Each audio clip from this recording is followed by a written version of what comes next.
الله الرحمن الرحيم وبه نستعين والعاقبة للمتقين والصلاة والسلام على النبي الأمين وعلى آله وصحبه أجمعين. اللهم صل على سيدنا محمد الفاتح لما أغلق والخاتم لما سبق ناصر الحق بالحق والهادي إلى صراطك المستقيم وعلى آله حق قدره ومقداره العظيم. الحمد لله الذي هدانا للإسلام والإيمان والإحسان، والحمد لله الذي أكرمنا بالقرآن، والحمد لله الذي من علينا بسيدنا وحبيبنا وشفيعنا ومولانا محمد وعلى آله وأصحابه أجمعين، وبعد. السلام عليكم ورحمة الله وبركاته. Ketahuilah bahawasanya tidak ada sesuatu yang istimewa yang Allah Subhanahu wa Ta'ala kurniakan kepada kita di atas dunia ini, itulah akal yang berfungsi, yang hidup, dan tidak pula satu kurniaan yang sangat utama pula di akhirat yang dikurniakan oleh Allah Subhanahu wa Ta'ala kepada kita, melainkan keredaannya. Dan ketahuilah juga bahawasanya tidak sempurnanya akan agama seseorang melainkan telah sempurnanya pada akalnya itu juga. Dan ketahuilah juga bahawasanya tidaklah seseorang yang melakukan kebaikan dan juga amal-amal yang saleh melainkan yang dihisab oleh Allah Subhanahu wa Ta'ala, lalu dia akan memberi ganjaran berdasarkan dengan kadar yang akalnya itu di dalam melaksanakan amal-amal yang saleh itu. Tidaklah seseorang itu solat, dia menunaikan zakat, dia melaksanakan ibadah haji dan umrah, dan juga ibadah-ibadah yang diwajibkan difardukan oleh Allah Subhanahu wa Ta'ala yang lain, melainkan di akhirat dia akan diberi ganjaran juga dengan kadar yang akalnya. Dan siapa yang berbicara demikian, baginda Rasulullah sallallahu alaihi wasallam, Habibul Mustafa. Rasulullah sallallahu alaihi wasallam bersabda, tidak ada di antara kamu yang solat, kamu puasa, kamu ibadah haji umrah kamu, melainkan itu semua diberi ganjaran oleh Allah Subhanahu wa Ta'ala, tetapi berdasarkan akal kamu sewaktu kamu melaksanakan ibadah-ibadah tersebut. Sehingga Imam Al-Ghazali menulis dalam kitab Ihya Ulumuddin, seseorang itu diberi pahala tentang pahala solatnya berdasarkan akalnya di dalam solatnya itu. Apa maksudnya di sini? Bagaimana akal itu mengambil hikmahnya, pembelajarannya sewaktu didirikan solat. Maksudnya adalah al-hudur fil qalb.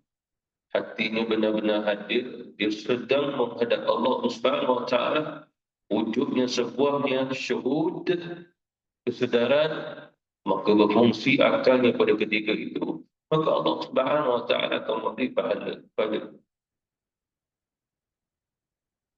Dan begitu juga derajat seseorang tidak diangkat melainkan juga dengan akalnya. Dan ketahuilah juga bahawasanya akal yang dimaksudkan bukan semata-mata apa yang kita fikirkan, tetapi akal itu adalah hubungannya juga dengan hatinya seseorang. Kerana dengan akal inilah kita mengenal Allah Subhanahu wa Ta'ala. Oleh kerana itulah dari sudutnya akidah, kita mengenal Allah Subhanahu wa Ta'ala melalui dalilnya aqliyah, dalilnya pada akal. Sehingga seluruh manusia apabila dia berfikir dengan akalnya, sehingga dia akan menemui penciptanya, iaitulah Allah Subhanahu wa Ta'ala. Tetapi apabila dia tidak berfikir demikian, maka dia tidak akan pernah menjumpai Allah Subhanahu wa taala sebagai penciptanya. Atas dasar apabila dia memikirkan dengan akalnya tentang penciptanya itu dengan cara yang sepatutnya pada akalnya. Tetapi kalau sekiranya dengan cara menggambarkannya, membayangkannya, mengkhayalkannya, maka dia tidak akan pernah menemui Allah Subhanahu wa taala. Contohnya dalil ini terdapat pada manusia itu sendiri. Contohnya juga seperti mana zaman baginda Rasulullah sallallahu alaihi wasallam, di antara mereka masuk Islam.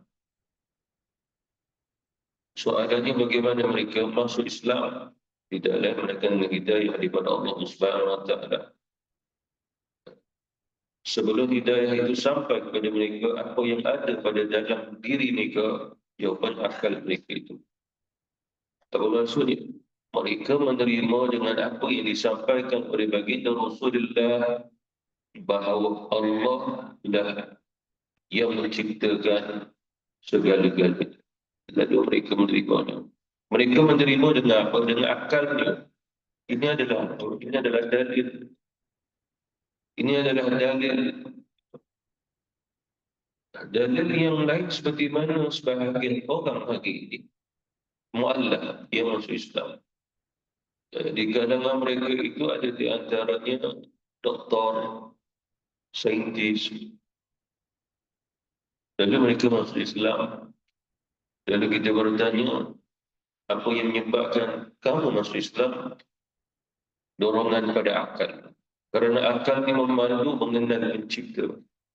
Dan dia meyakini bahawa pencipta itu adalah Allah, seperti mana Nabi Muhammad SAW menyampaikan bahawa pencipta alam semesta ini adalah Allah.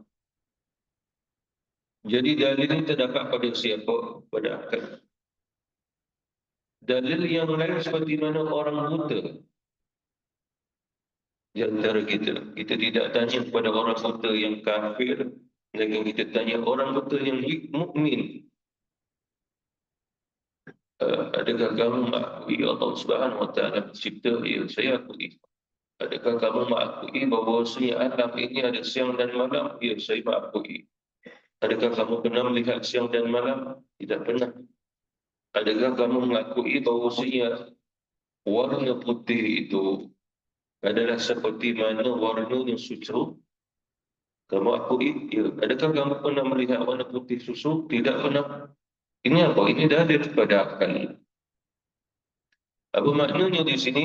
Seorang yang buta, mungkin buta pada lahir, tidak pernah melihat siang dan juga malam, tidak pernah melihat putih yang susu, tapi dia mengakui itu semua wujud dan ada. Maka oleh kerana itulah itu menjadi dalil bagaimana orang yang buta mengakui Allah Subhanahu wa taala pencipta. Apa maknanya? Walaupun dia tidak pernah melihat Allah Subhanahu wa taala seperti mana juga kita, walaupun dia tidak pernah melihat langit dan juga bumi, tetapi dia mengakui adanya pencipta langit dan juga bumi. Ini dalilnya apa? Dalilnya akal. Ini adalah dalil pada dalilnya akaliyah. Lalu mengapa saja manusia yang cerdik melihatnya siang dan malam, lalu diberitahu Allah Subhanahu wa taala itu penciptanya? Dia menolak. Tidaklah ditolak, melainkan wujudnya khayalan. Dia mencari Tuhan melalui khayalan, lalu dia tidak menemuinya, lalu dia mengkajinya dengan kajian agar dia menemui Tuhan melalui kajian, lalu dia tidak menemuinya. Lalu mereka mengatakan golongan-golongan ini tidak ada Tuhan. Tidak ada Tuhan. Mengapa mereka berbicara demikian? Kerana mereka tak guna pakai akal. Itu saja jawapannya. Lalu mereka menggunakan pakai apa? Khiyal. Dia sudah akidah mengajar kita khayalan dengan yang akal berbeza. Tak boleh mengatakan khayalan itu pada akal. Tidak kata ulama-ulama kita. Kerana akal itu adalah sesuatu yang Allah Subhanahu wa taala kurniakan sehingga dia tidak akan mampu untuk menggambarkan, membayangkan penciptanya. Itu adalah akal. Bagaimana boleh dengar khayalan? Barang siapa yang menggambarkan, membayangkan Tuhan, penciptanya, itulah Allah. Maka dia akan menemui bahawasanya itu bukan Allah. Kerana apabila dia berjaya menggambarkan, itu sebenarnya adalah berhala yang diwujudkan dalam pemikirannya dengan cara menggambarkannya. Itu khayal, itu khayalan. Itu yang diajari sudah aqidatul Islam. Jadi oleh kerana itu kita tak mengenal Allah Subhanahu Wa Taala melalui khayalan, menggambarkan, membayangkan. Allah Subhanahu Wa Taala wujud qadim azali, tetapi kita tidak perlu menggambarkan Allah Subhanahu Wa Taala wujud yang mana tidak ada kaitan dengan zaman, dengan masa, dengan siang malam. Tidak ada kaitan dia berada di dalam alam semesta, di atasnya, di luarnya.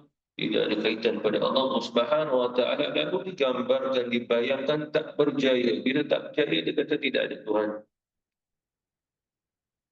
Sebagai orang yang telah tersesat, dia menggambarkan Allah Subhanahu Wa Taala lalu menemui gambaran Allah sekian, sekian, sekian. Cuma soalannya, adakah kamu yang mewujudkan gambaran itu ataupun gambaran itu Allah yang memberinya kepada kamu? Sekiranya kamu sendiri yang menggambarkan Allah Tuhan kamu yang qadim lagi azali, jawapannya adalah itu berhala buat kamu dan bukannya Allah Subhanahu Wa Taala. Seperti mana kata Imam Al-Ghazali, barang siapa yang menyembah Allah lalu menggambarkan Allah dengan satu gambaran, maka tidaklah dia menyembah Allah, melainkan dia menyembahnya berhala yang diciptanya melalui gambaran tadi.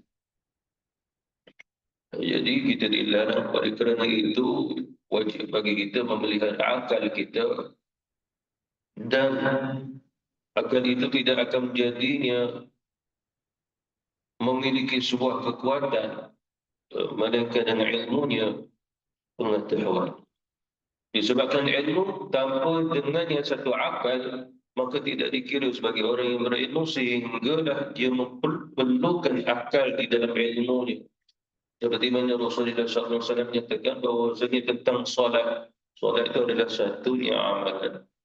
Dan perlu adanya ilmu untuk dimendirikan solat. Walaupun kita kata Rasulullah SAW, dia perlunya juga dengan akal sewaktu dia solat. Dalam mengamalkan ilmu di dalam solatnya itu.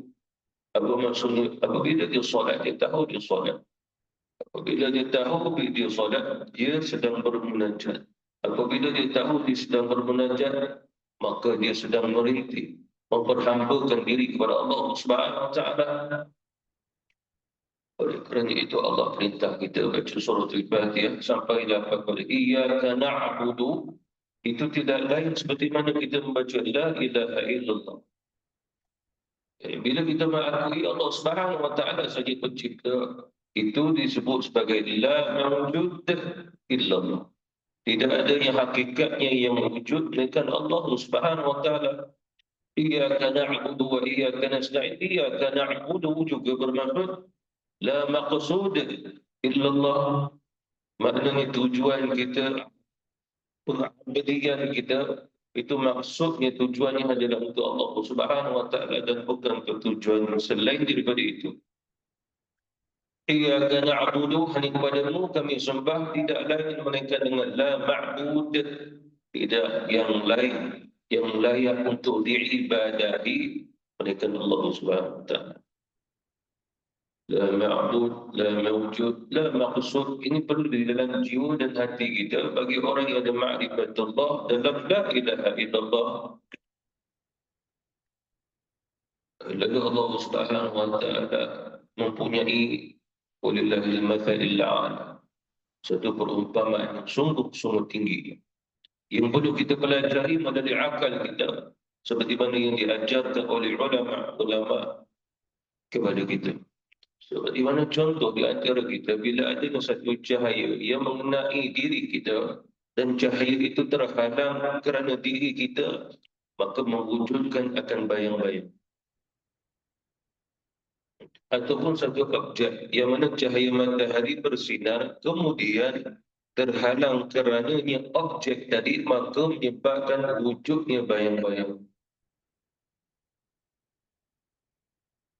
Dan bayang-bayang ini pada waktu siang Allah mengajar kita seperti mana kita menentukan akan waktunya solat zuhur, solat asar. Seperti mana ulama mengajar kita bahawasanya waktunya zawal atau waktu istawa dulu. Matahari tegak di atas kepala apabila kamu melihat diri kamu ataupun satu objek tiang ke yang tidak memiliki bayang-bayang. Bermakna menunjukkan bahawasanya matahari benar-benar tegak, namanya istawa. Apa maknanya di sini? Sehingga matahari itu tak memancar kerana teriknya dia, sehingga dia memberi satu sinaran cahaya pada semuanya dan tak terhalang. Bila matahari itu bergelincir itu dan zawal masuk waktu zuhur, dia pergi ke barat, maka mewujudkan bayang-bayang ke timur. Seperti mana satu tiang kita melihat adanya bayang-bayang. Bayang-bayang itu kalau dilihat ke arah timur, tapi matahari itu gelincir bergerak ke arah barat. Lalu itu maksudnya apa? Itu adalah waktunya solat zuhur telah masuk. Waktu solat zuhur telah masuk. Kemudian selesainya akan waktu solat zuhur, maka masuklah waktu asar apabila bayang-bayang itu sama dengan objek tadi. Tiang itu setinggi 5 meter, bayang-bayang pun 5 meter. Maka selesainya waktu zuhur dan telah masuk waktu asar. Ini apa? Ini bayang-bayang yang Allah Subhanahu Wa Taala mengajar kita sehingga ulama tasawuf mengatakan hendaklah kamu mengambil ibarah hikmah di sebaliknya penciptaan bayang-bayang itu sendiri.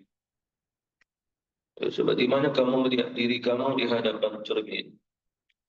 Tidak sama seperti mana kamu melihat diri kamu sendiri bukan di hadapan cermin. Mengapa? Karena apabila mata kamu memandang tangan kamu,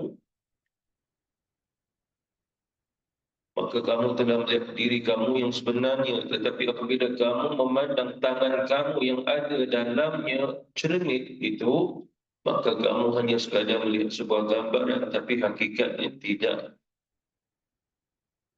Sekiranya cermin itu kabur, maka kamu tidak melihat wajah kamu dan tangan kamu padanya cermin itu kabur. Seperti mana contoh umpama seseorang yang tidur dan dia bermimpi dan dia mengingat dalam mimpinya satu persatu, satu persatu. Lalu dia terus sedar. Cuma dia tidak tahu apa yang isyarat, apa yang maksudnya mimpinya kerana masih kabur. Itu seperti mana cermin yang kabur bila dikilap, maka barulah jelas kelihatan wajahnya, tangannya pada cermin itu. Dan diri kita yang berada di hadapan cermin tidak kelihatan dalam cermin tersebut melainkan dengan adanya cahaya terlebih dahulu. Sekiranya di dalam kegelapan kita tidak akan melihat diri kita di hadapan cermin tersebut. Jadi ini kata ulama adalah kamu mengambil hikmah. Ini adalah alam semesta yang Allah Subhanahu Wa Taala mengajar kamu. Kerana apa? Alam semesta ini diwujudkan oleh Allah dalam keadaan wujudnya nisbi, dinisbahkan. Tetapi bukan wujudnya secara mutlak. Wujud mutlak hanya Allah Subhanahu Wa Taala. Hakikat yang sebenar-benar wujud adalah Allah Subhanahu Wa Taala. Itu yang kita membaca la ilaha illallah dengan makna la mawjud illallah. Yang kita lihat ini sehingga ulama menyatakan seumpama juga bayang-bayang itu. Semuanya. Kerana seperti mana contoh kita yang berdiri di hadapan cermin, yang kamu lihat dalam cermin itu hakikat ataupun diri kamu yang hakikatnya wujud. Hakikat yang wujud adalah diri kita.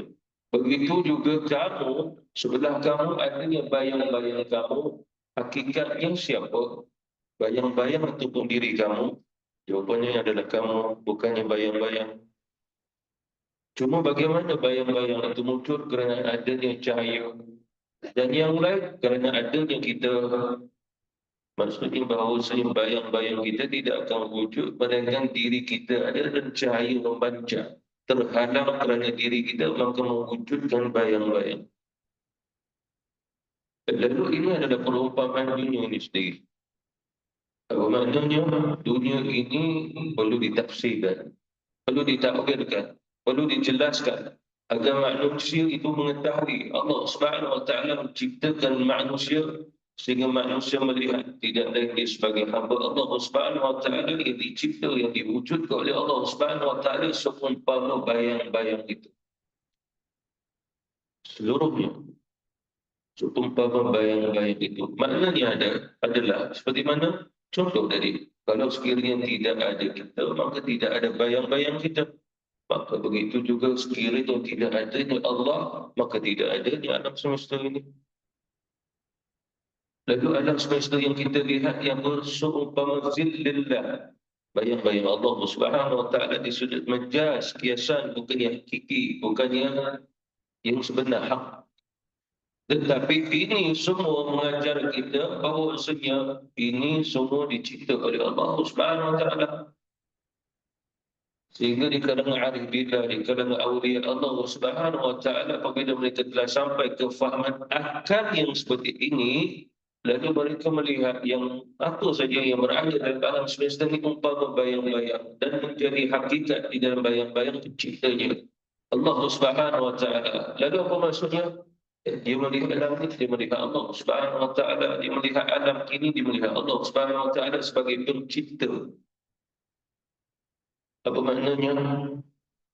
Sampai ke satu maqam, dia tidak melihat objeknya, dia tidak melihat warna-warninya, dia tidak melihat sesuatu seperti mana yang dilihat sekarang ini. Tetapi yang dilihat adalah Allah Subhanahu wa taala.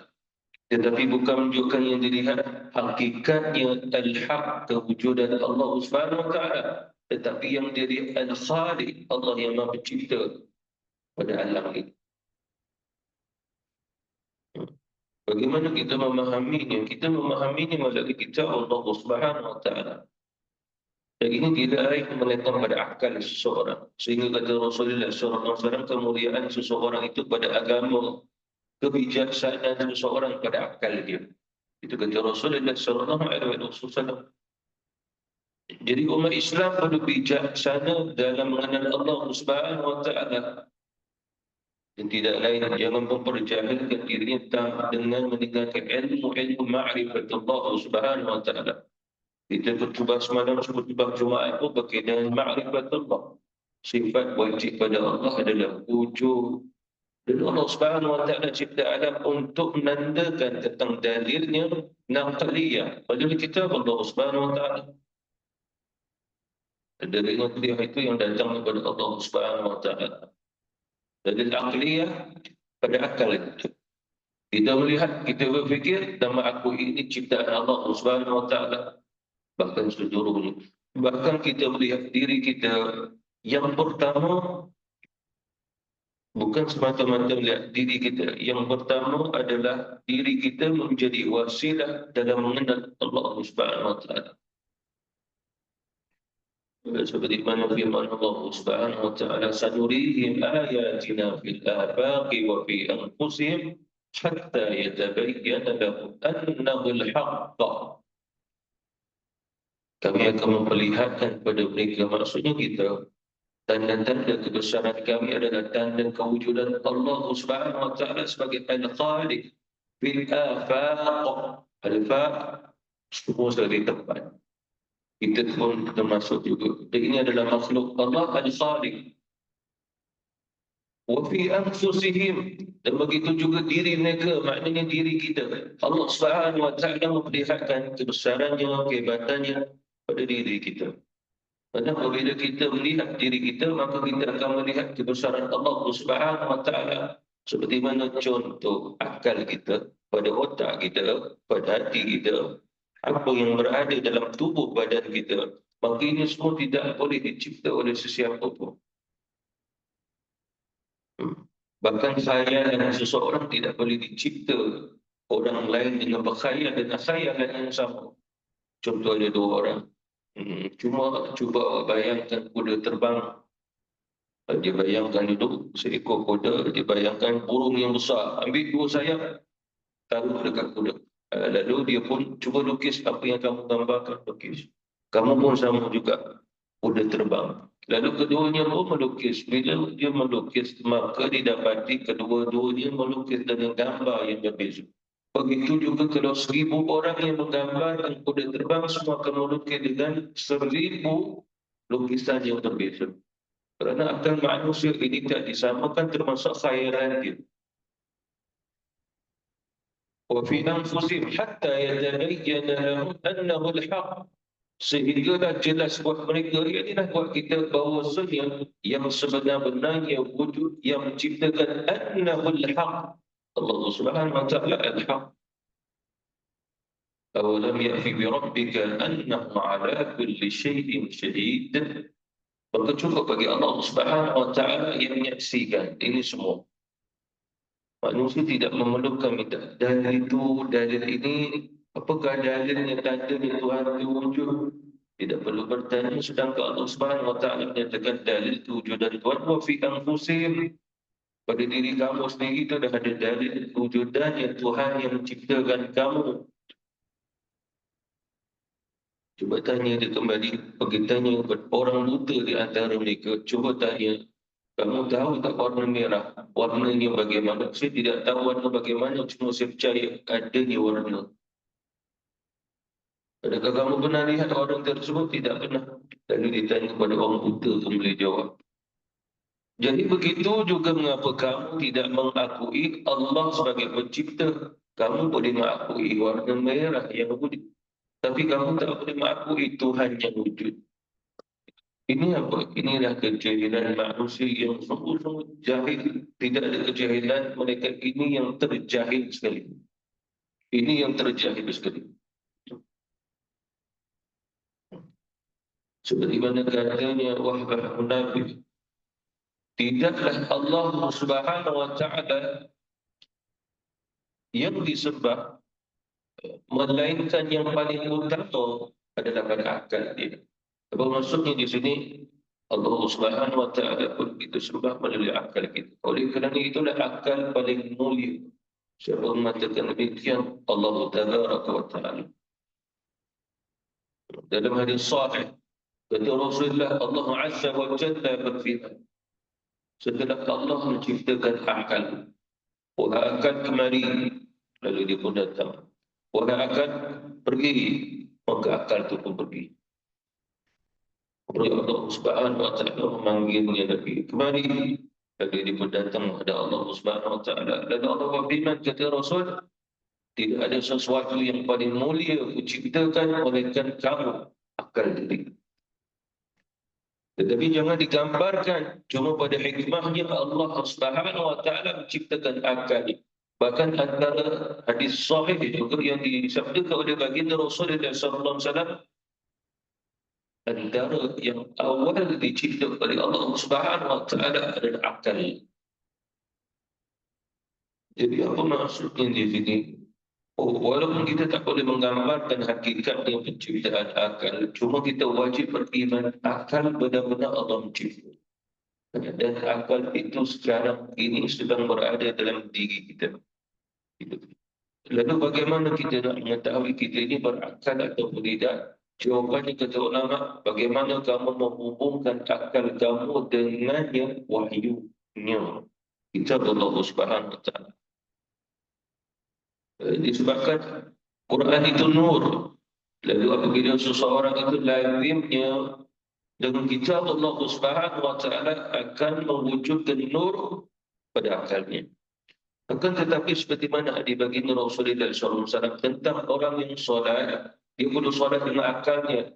Tetapi apabila dia solat tanpa dengan akal, walaupun secara zahir rukun qawlinya, rukun fi'linya, syarat-syarat sah solatnya dia laksanakan, tetapi masih dalam keadaan zahiriyah, zahir. Apa maknanya di sini? Dia solat dan dia mendapat nikmat, tetapi nikmatnya adalah nikmat zahir. Kenapa? Dia telah memulai dengan takbiratul ihram dan mengakhiri solatnya dengan salam, maka solatnya sah. Seperti mana kata Rasulullah, miftahu solat takbir. Pembukaannya solat itu dengan takbir. Begitu juga tentangnya dia menutup solatnya dengan salam selesai. Dia telah mendirikan solat. Ia mendirikan solat pada zahirnya. Tapi kata Rasulullah, kamu perlu mendirikan solat dengan yang akal kamu itu. Lalu bagaimana nak mendirikan solat mana dia akal? Tidak lain hubungannya dengan kitab Allah Subhanahu wa taala, dan Quran akan membimbingnya bagaimana dia guna pakai akal sewaktu menghadap Allah Subhanahu wa taala. Jadi sejauh mana seseorang menghampirkan akalnya dengan kitab Allah, dengan mempelajarinya, memahaminya, tadabbur ayat-ayatnya, maka itulah menunjukkan pada kebijaksanaan akalnya. Lagi dia menghadap dengan Allah Subhanahu wa taala melalui hubungan di Quran, kitabnya, maka dia akan lebih lagi hubungan makrifat dalam solatnya itu. Oleh kerana itu firman Allah Subhanahu wa taala, "Utlu ma uhiya ilaika minal kitab wa aqimus shalah." Bacalah dengan apa yang telah diwahyukan padamu ya Muhammad, dan dirikan solat. Apa maknanya di sini? Menghampirkan dengan kitab Allah dengan solat. Apa maksudnya di sini? Yakni jangan semata-mata kita membaca Al-Quran semata-mata dengan baca Qiraah. Tetapi hendaklah kita membacanya juga dengan makna. Seperti mana contoh kita mempelajari Asma'ul Husna Allah Subhanahu wa taala melalui kitab Allah Subhanahu wa taala, Allah Ar-Rahman Ar-Rahim. Bismillahirrahmanirrahim. Allah Al-Malik, Allah Al-Qudus, itu terdapat di dalam surah Al-Hajj. Al-Malik Al-Qudus As-Salam Al-Mu'min Al-Muhaimin Al-Aziz Al-Jabbar Al-Mutakabbir. Allah Subhanahu wa taala Al-Qadir, Wallahu ala kulli syai'in qadir. Jadi semua melalui kitab Allah Subhanahu wa taala. Ini adalah hubungan ma'rifah melalui Asma'ul Husna. Nabi Adam alaihi wasallam, Allah mengajarnya, wa 'allama Adam al-asma'a kullaha. Nama-nama yang paling utama Asma'ul Husna Allah Subhanahu wa taala. Tapi Nabi Adam alaihi wasallam hanya memiliki makrifah tentang Asma'ul Husna Allah melalui hakikat pada penyebutan, kaedahnya melafazkannya, dan dengannya makna yang pertama. Maksudnya makna yang ringkas. Tetapi baginda Rasulullah sallallahu alaihi wasallam dikurniakan oleh Allah Subhanahu wa taala dengan seluruh makna yang sempurna atas Asmaul Husna Allah Subhanahu wa taala. Itu yang perlu kita ketahui. Oleh kerana itu sebagai ulama menyatakan Allah mengajar kepada Nabi Adam zahirnya nama-nama Allah. Allah mengajar Nabi kita maknanya Asmaul Husna Allah. Sehinggalah makna-makna Asmaul Husna Allah Subhanahu wa taala itu diajar Rasul kepada kita, sehinggalah apabila kita menerimanya pendidikan daripada Rasulullah sallallahu alaihi wasallam, menyebabkan akal kita menjadi bijak dalam bertindak, bijak dalam berfikir, dan mengetahui apa yang Allah Subhanahu wa taala tetapkan pada syariat ini. Seperti mana contoh bila di antara sahabat Rasulullah, dia faham agama, dia akan bertindak dengan kefahamannya sehingga ada hubungan dengan Allah Subhanahu wa taala. Rasulullah menganjurkan para sahabat bersedekahlah, bersedekahlah. Esok nanti kamu datang bawa apa-apa yang kamu nak sedekahkan, kamu kumpulkan padaku. Esok pun itu. Kemudian menjelang besok mereka pun datang. Ramai. Datang seorang sahabat Rasulullah, "Ya Rasul, aku seorang Ansar yang fakir. Aku tidak ada apa-apa untuk disedekahkan ya Rasul." "Hanya saja ya Rasulullah, sedekahku adalah berupa aku memaafkan." Siapa saja di antara umat Islam yang benar menyakitiku, mengaibkan aku, memfitnahkan aku, macam-macam lagi, menghina aku, lalu ya Rasul, ini semua orang-orang yang aku maafkan. Dan kemaafanku itu adalah sebuah sedekah aku. Itu. Lalu orang itu pergi. Rasulullah SAW tidak tahu bicara apa. Tidak ada. Esoknya para sahabat berkumpul lagi. Lalu Rasulullah bertanya, di manakah orang yang mengatakan bahawasanya dia memberi maaf itu tadi itu adalah sebuah sedekahnya? Saya, ya Rasulullah. Apa yang disabdakan pada Rasulullah, sesungguhnya Allah telah menerima sedekah. Jadi tindakan sahabat, tindakan apa? Satu tindakan yang bijaksana. Kerana mereka memahami bahawa sedekah bukan sekadar mengeluarkan sesuatu dan diberi pada seseorang satu material yang boleh disentuh, yang dimiliki, boleh dimakan. Tetapi sahabat ini memahami bahawa memberi maaf juga adalah satu sedekah. Lalu Rasulullah SAW sendiri pernah mengajar para sahabat, sesungguhnya senyum itu adalah sedekah, tasbih adalah sedekah, kamu berkata ini dengan satu kebaikan adalah sedekah, kamu memberi salam di antara kamu adalah sedekah, kamu memaafkan juga adalah sedekah. Lalu para sahabat bila mendapat satunya kebijaksanaan pada akal yang Allah kurniakan, mereka memahaminya, inilah tindakan mereka. Begitu juga di antara para tabi'in yang terdahulu, para salafus salih, yang apabila Allah Subhanahu wa taala memberi kebijaksanaan, maka mereka akan bertindak dengan kebijaksanaan tersebut. Contohnya Imam Hasan al-Basri. Ada seseorang yang suka mencacinya, menghinanya. Imam Hasan al-Basri di Basrah, ulama mujtahid di Basrah. Mengkritiknya, itulah macam-macam lagi. Sehinggalah Hasan al-Basri pun balik, lalu mengumpulkan apa yang ada di rumahnya. Begitu dia pergi ke kebunnya, lalu dipetiknya buah-buahan, diberi yang kepada pembantunya, khaddam dia. Berikan akan semua ini pada fulan bin fulan. Pada siapa fulannya? Ia menghina. Wahai Tuhan, sesungguhnya dia telah menghina Tuhan. Mengapa Tuhan memberi hadiah-hadiah semua kepada dia? Kerana aku nak berterima kasih pada dia. Mengapa Tuhan?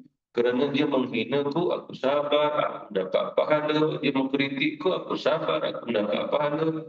Mana menunjukkan bahawa Allah memberi pahala dan kesabaranku terhadap tindakannya. Lalu oleh kerana itu aku dapat pahala dari Allah Subhanahu wa taala, menyebabkan ini semua aku hadiahkan buat dia. Lalu diberi.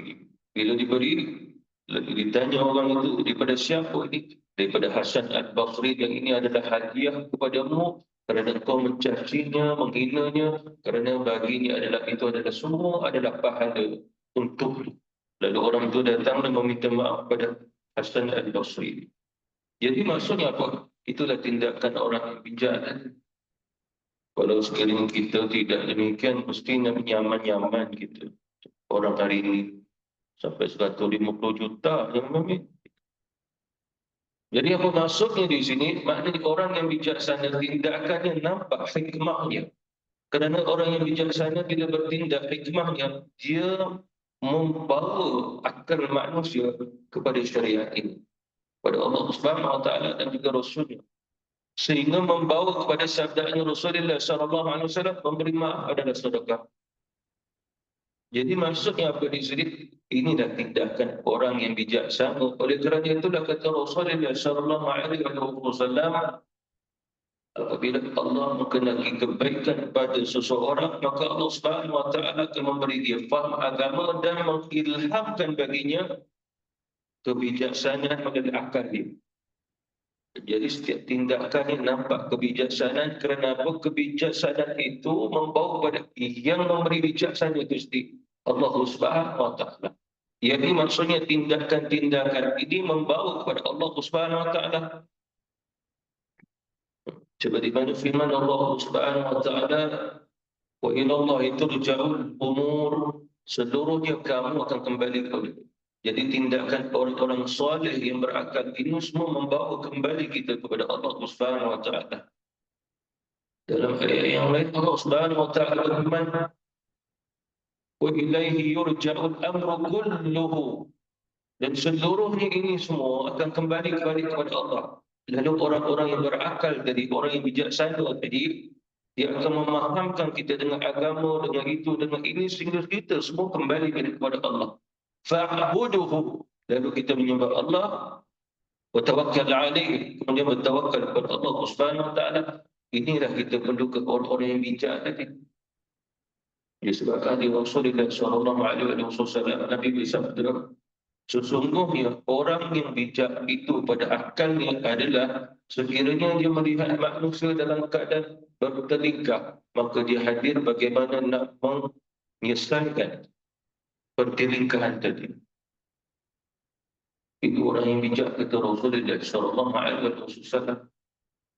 Jadi tindakan-tindakan orang ini tidak lain, kita melihat mungkin orang ini adalah orang pilihan di antara orang yang dipilih oleh Allah Subhanahu wa taala.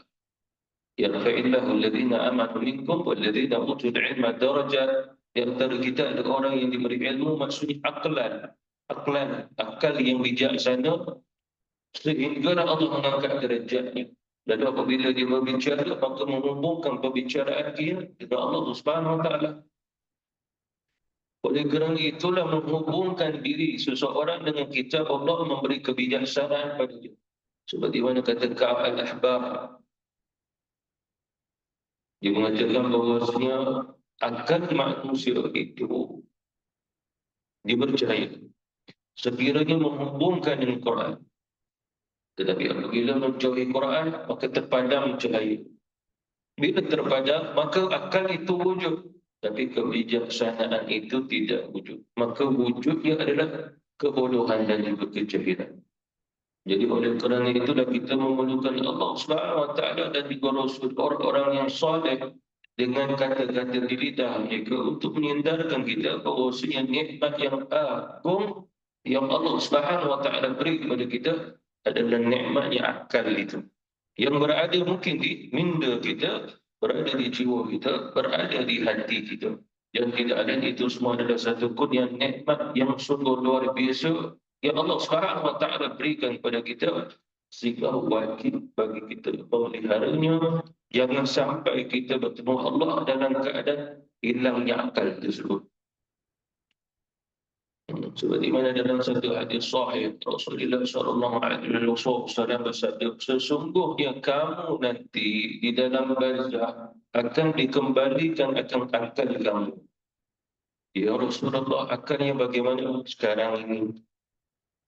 Sebagian lagi kata ulama di akhirat, kelak nanti Allah akan mengembalikan akal kamu. Maksudnya setelah kamu dibangkitkan di akhirat. Lalu kata Sayyidina Umar, celakalah begitu. Kerana di atas dunia akal ini diisi dengan berbagai macam-macam urusan duniawi di dalamnya. Lalu di akhirat Allah Subhanahu wa taala kembali memberinya. Sekiranya Allah memberinya seperti mana keadaan akal pada hari ini, macam-macam yang ada di dalamnya. Lalu apabila kita dibangkitkan dengan demikian, maka bagaimanakah agaknya hisab kita? Sebab hisab kita berpandukan dengan apa yang terkandung dalam akal tadi. Kalau dunia, maka dia akan dihisab dengan dunia. Tetapi kalau sekiranya ada ma'rifah, maka tidak. Melainkan ada yang ridha Allah Subhanahu wa taala di situ. Itu kata Rasulullah SAW. Kerana apabila kita mati, akal tidak pernah mati. Dalam barzakh kita berakal, kita berfikir, kita melihat. Siapa yang mengatakan demikian? Rasulullah SAW, sehingga kata ulama, kamu mati. Kemudian ada orang yang baru mati masuk ke barzakh. Kamu menemuinya dan kamu mengenalnya. Lalu kamu bertanya kepada dia tentang kucing kamu di rumah, kata Rasulullah. Kamu tahu kenal kucing, aku kenal. Macam mana dia sekarang? Gitu. Ada yang bertanya itu siapa? Orang yang telah mati. Dalam barzakh, siapa bertanya rohnya, maka roh itu berada pada akalnya. Sekiranya dia telah tiada akal, maka tidak adanya akal tersebut berlaku dalam barzakhnya. Jadi apa maksudnya di sini? Luar biasanya akal yang dicipta oleh Allah Subhanahu wa taala, hanya saja perlu kebijaksanaan yang akal itu melalui tarbiyah, tazkiyah, dan melalui hubungan kita dengan kitab Allah Subhanahu wa taala dan juga orang-orang saleh di sekeliling kita. Wallahu taala a'lam. اللهم انفعنا بما علمتنا وعلمنا ما ينفعنا وزدنا علما والحمد لله على كل حال ونعوذ بالله من عذاب النار. اللهم فقهنا في الدين وعلمنا التأويل واجعلنا من عبادك الصالحين واجعلنا من التائبين العابدين الحامدين السائلين الراكعين والخاشعين المقبولين برحمتك يا ارحم الراحمين والحمد لله رب العالمين. سبحانك اللهم وبحمدك اشهد ان لا اله الا انت